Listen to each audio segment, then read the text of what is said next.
માતની જય. ખરેખર અમારા મહેશભાઈ અને એમના ધર્મપત્ની તથા એમનું કુટુંબ પરિવાર શેઠ સંબંધી હમુવાલું સર્વત્ર મળી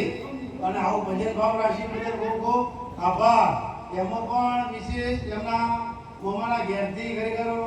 મહામંડળ દેલાઈ અને સર્વને વાણીનો લાભ આપ્યો એ બદલ ખૂબ ખૂબ આભાર.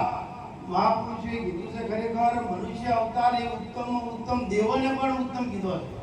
જેવો તેવો કીધો ખાલી ગાય કઈ ગાડા ભર્યા નાખલા જોડ્યા કદડ જાવ તું વૈકુંઠમાં પણ રહી ગયા હાથડ ને આવું થાવું જોઈએ નહીં. કારણ કે ભજનમાં ખર્ચો થાય છે, મફતમાં કોઈ બે જોડે મારતું નથી. એટલે ખરેખર મહેશભાઈને પૂછો કે આ કેટલા વકાલે ભજન થયું છે, બરોબર? એટલે જેમ તેમ ભજન થાય એવું છે નહીં. 25 રૂપિયા ખર્ચ થાય છે મહાપુરુષો બોલાવવા, એમની સેવા ભાવ કરવી, બરોબર? એટલે ઘણું બધું ખર્ચ થાય છે. માટે આપણું ભજન અફળ ના જાય. કારણ કે દલાલ બાપો ખરેખર એની કોઈ વાત થાય એવી છે.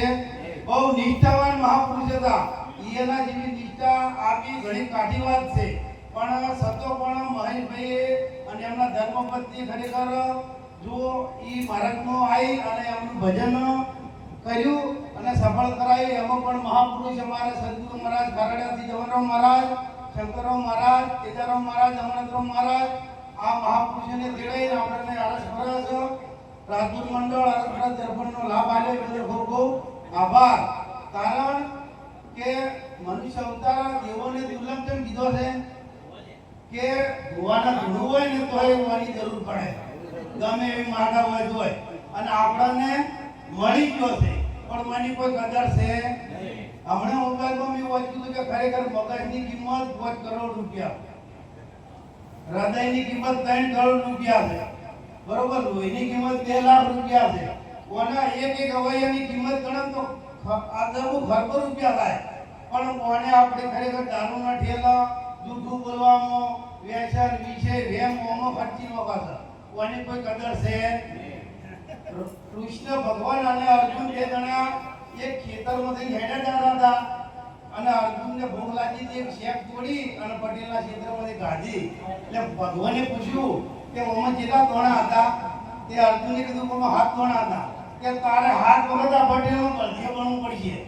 વિચાર કરવા જો કે આપણી તો જેટલા મન ઝૈડા જેટલા બધા કોથળા ભરી લીધા. હવે વિચાર કરવા જો કે આપણી શું હાલત થાય? હાથ વખત હાથ બનવું કે બળદિયો બનવું પડશે. અર્જુનને ભગવાને કીધું, બરોબર? અને ઈનાય પટેલ એકવાર બાર ગામ જવાનું થયું અને પાટુશનને કીધું કે મારું ઘર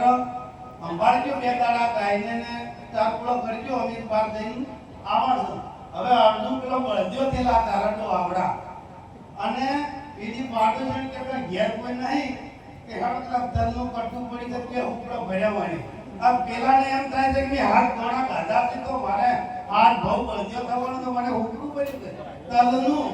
વિચાર કરવા તો કે એને કેટલા બહુ પાટણ આખલા પણ પડી ગઈ. અને વિચાર કરવા તો આપણે અમારા રોંદરાને કરંટ મારી ન પડે, નહીં માં દવા આલે એમ રોંદરાને મારી ન પડે. આવા અવતારમાં જીવ થાય તો આપણા અવાજ શું થાય? સીધું ઉપડું ભરવા આવ્યો તો પેલા વાચા ફૂટી કે ભાઈ જાપીદા મેં ખાલી હાથ ધોણા ગાધા છે તું તો ઉપડો ભરે છે. એટલે વિચાર કરવા તો કે આવું કર્મ આપણે તો કેટલા કર્મ કર્યા છે, ખરાબ કર્મ. પણ મહાપુરુષે કીધું કે જો એક સંતનો આશીર્વાદ મળે ને તો હોશ રાખો, માફ થઈ ગઈ. એક સંતના આશીર્વાદથી અને સદગુરુ મળવાથી તો ખરેખર અનંત કર્મનો પાળવાની તાકાત સદગુરુમાં છે, બીજા કોઈમાં છે? તાણે મહાપુરુષે કીધું કે ગુરુ બ્રહ્મા, ગુરુ વિષ્ણુ, ગુરુ દેવો મહેશ્વર, ગુરુ સાક્ષાત પરિબ્રહ્મ. પણ આપણે મોણ્યામાં આવતું ઈનાય નરસિંહ મહેતા, ઈનાય મીરાબાઈ, કૃષ્ણ ભગવાન ગણતો હોય, રોમ ગણતો હોય, રોમોબી ગણતો હોય. આના આ પરમાત્મા સ્વરૂપે જ હોય આયા છે. પણ આપણે મોણ્યામાં આવે વિશ્વાસ કર્યો તો મેળ આવે એવો છે ને મેળ આવે એવો. પણ ચમ કે એક ભણેલા ગણેલા હતા શિક્ષક અને એને બૈરાને કહી કે તને કશું લાવતે આવડે? હું બધું લાવ્યો. શાકભાજી આયા લાવે, ભાઈને લુગડા આયા લાવે, દૂધી આયા લાવે, કરિયાણાનું કરિયાણું ભરી લાગે ભાઈ તમારે આ ગોવિંદભાઈ નવીનભાઈ જેવા ઠગી લે બરોબર કરિયાણું આયેલા હોય બધું હવે વિચાર કરો તો હળદર દૂધ લેતા હવે એક વખત આરે સિટીમાં રહેતા હતા અને સોસાયટીમાં એક ચણિયા વેચવા વાળો આવ્યો કાકરા વેચવા વાળો એટલે ભાઈએ મન તો થાય કે ભાઈ લાલચ જ હોય ગમે એટલા પેઢીઓ ભરી હોય તો કોકનું કોક લે એકના વાદાવાદ એટલે ભાઈને વિચાર થઈ ગયો કે તને એક ગાભરો લેવા દો એટલે કિંમત કરાય કે કેટલી કે 40 રૂપિયા હવે 40 રૂપિયાનો ગાભરો લીધો પણ ફળફળાટ પેલા સાહેબ ને કે ઘેર આવશે બોલજે ઘેર આવશે તો બોલજે હવે ભાઈ ઘેર આયા કોઈ તો ખાવરાયું પીવરાયું અને પછી આથવીને કીધું કે બે ચણિયો લીધો છે હા તું છેતરાઈ ગઈ લેવાનો જ નતો કેટલા લીધો એટલે કે તમે કેટલા નાતા કે હું તો 50 રૂપિયા લાગે તમે 40 લીધો એટલે થોડા ડાડા પડ્યા પછી પેલી ભાઈ કીધો તો કાપડ નહીં સારું હોય કોમ કાપડ જોઈ તો પણ કાપડ એ સારું છે પછી કીધા માપવા દો માપમાં કો ફામી છે એના માટે તો હશે હવે પેલી ભાઈએ માપી લીધો તો પેલો કે માપમાં કો ફામી હશે હવે માપ પટી લઈ અને ચણિયામાં માપવા માંડ્યા માપતે અડધો કલાક ગયો પેલી ભાઈએ કીધું કે વાડા માપતે 2 મિનિટ થાય જલ્દી પૂછો કેટલી થાય 2 મિનિટ થાય પછી કીધું કે તને વધારની ખબર પડે છે કે ના વધાર તો ખબર પડતી તો તને આવા પારખા ના લેવાય કે વધારની ખબર નહીં પડતી તને તો તું આ ચણિયો માપવા માંડ્યો એટલે વધો આવે એટલે ઊભું રહેવું પડે હવે મને વધારની ખબર નહીં અને આપણે આવા બધા મહાપુરુષોને કે ખરેખર આ તો ખાડેડાના છે આ તો આપણો જ નથી હોય એમ શું કોઈને શું ગુરુ મહારાજ કરવા છે પણ મહાપુરુષના ચરણમાં જવાથી ખરેખર પોતાની જુઓ માતા છે ને પરિવાર અને પેલા એની ઓળખાણ કરાવે પરિવારની અને આ સાધનની ઓળખાણ કરાવે કે ઓને હાથી કહેવાય ઓને ઘોડો કહેવાય આ તારો ભા થાય આ તારો બા થાય મા થાય એની ઓળખાણ કરાવે શિક્ષક છે ને એ પૈસા અને પદોની ઓળખાણ કરાવે પણ સદગુરુ મહારાજ છે ને સ્વયંની ઓળખાણ કરાવે પોતાની ઓળખાણ કરાવે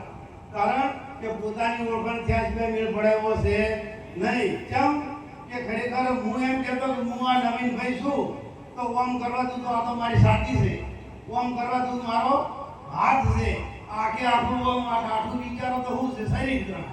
બરોબર મોએ જોવા જતો તેના જીવન લોહી આટકન આ બધું છે તો નવીનભાઈ કને કહેવા આની ઓળખાણ સદગુરુ મહારાજ કરાવે બીજા કોઈની તાકાત છે કારણ કે ભગવાને અવતાર આલી કે પણ તમારે દેવી દેવતા પીર પેગંબર જેને પૂજવા એ પૂજો પણ ઈ આપણને પૈસા રૂપિયા માલ ધન આલી કે પણ આત્મધન આલવાની તાકાત એનામાં છે આત્મધન તો આલવા વાળો કોઈ મહાપુરુષ તો સદગુરુ મહારાજ છે તાણે સાકીમાં કીધું કે સદગુરુ શ્રમ કોઈ દાતા નહીં સબ જગ મંગન હાર પીર પેગંબરને ઓલિયા ખડે મૂકે દેવા પણ સદારામ બાપુ એક વાત કરી સાખીમાં કે ખરેખર જનને ગણી તો ધન ગણતી ભક્ત દાતા કો સૂર નકે રહેજે વધડી મત ગુમાવી શરીરના નૂર હવે વિચાર કરવા જો તો હાલ આપણા ભાઈ રૂપિયામાં કરોડ રૂપિયા હોય તો તરતી મરાય એમાં કેમ તો તરતી મરાવાના પૈસા ના હોય તો શું કરો બરોબર બોર્ડર ઉપર થઈને લડવાના કોઈ આપણે પાસ કરે કેમ કે તમે કે ભાઈ હવે 40 બતાવી પહોંચ્યા તમારા કોમ નહીં પણ એક ભક્તિ તો આપણે કરી કે ન કરીએ તો આપણી જનતાને ગાળ ન પડે આ મહાપુરુષે ટોકનું મારી કીધું છે અને બીજી વાતમાં મહાપુરુષે કીધું કે જનને જણી તો ગુણવાન જન્મથી મત જન્મથી ધનવાન એક ગુણવાનના ચરણોમાં લાખો પડે ધનવાન એટલે ખરેખર આપણને કોની જરૂર છે ભક્તિ હવને કરવાની જ છે કોઈ ગમે તે યોગીશ્વરમાં જાતું હોય બ્રહ્માકુમારીમાં જાતું હોય કોઈ સનાતનમાં જાતું હોય નિરોધમાં જાતું હોય બધા જ પરમાત્માના માર્ગ છે પણ ખરેખર આ માર્ગ છે ઈ સદગુરુ મહારાજના ચરણમાં જો ગુરુબુદ્ધ લ્યો એટલે તમને તમારી ઓળખાણ થાય ને થાય પરમાત્માની ઓળખાણ થાય દેવી દેવતા પીર પેગંબર જેની ઓળખાણ કરવી એની થાય પણ એકવાર સદગુરુ મહારાજના ચરણમાં આવી અને તન મન ધન ખરેખર હુકવું પડે માથા હાટે માલ છે વાતું હાટે છે ભક્તિ તો છે સુરાની નથી કાયરનું પ્રથમ પેલા મસ્ત મુકર વર્દી લેવું રોમ કારણ કે મહાપુરુષે કીધું કે યતન વિષ કી વેલડી સદગુરુ અમૃત કી ખાણ શીશ દિए જો સદગુરુ મિલે તો भी સસ્તા માથા હાટા તો સદગુરુ મહારાજ મળતા હોય ને તો સસ્તા છે અને આપણા ઓગણે ગુરુ મહારાજ આયા ખરેખર આ વાતની ઓળખ કરવા માંગતા હોય છે પણ આપણને નવરાઈ છે અને એક દાડો ખરેખર નવરાઈ આવી જાય એટલે આપણે પૂછ્યા રહેજો કારણ કે પરમાત્મા પૂછે જીવાત્માને કે તમે મારું ભજન કેટલું કર્યું ઓમાં ભલે ભજન ગાતા નહીં આવડ્યું પણ ભજનમાં બેઠા છે તો પરમાત્માના ચોપડે આડી હોનાના કદડા લખાય બીજું કોઈ લખાવાનું છે નહીં ભજનમાં બેઠા હશો તો પરમાત્માના ચોપડે લખાઈ જાય કે ઘણીવાર ભોજ બી મારા નોમમાં બેઠો હતો માટે એક કષ્ટન કહી અને વાણીને વિરમવાનું એક શિયાળભાઈ હતા અને ઓયને ગુંદા ખાધા હવે ગુંદા ખાધા એટલે મોઢું થયું ચીકણું એટલે પેલા ડાબડો આવે ને આપણે આ મળું બાંધવા લઈએ બાંધવામાં લૂકવા ગયા તે લૂકવા જાય તો મેં બેઠો હતો કાળો તે ડંક મારી હવે કાળો બેઠું કઈડે મોઢા પર કેમ થાય એટલે આ તો આમ શીપોટે કરતા થઈ દોડે થઈ ચીડે લમણા વાળે છે દોડે થઈ ચીડે લમણા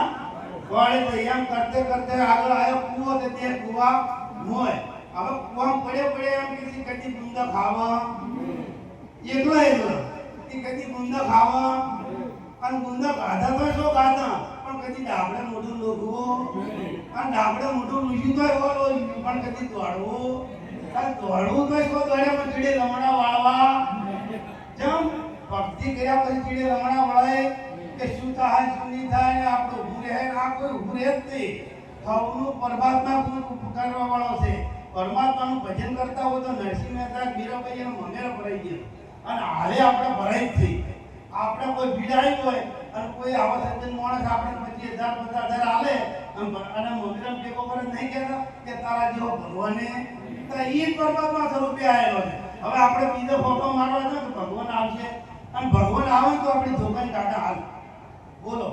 એનો ભગવાન હમણે હાલ મુગટનો આ બધો શણગાર કરીને આવે તો આપણે તો બહુ રૂપિયા આવ્યા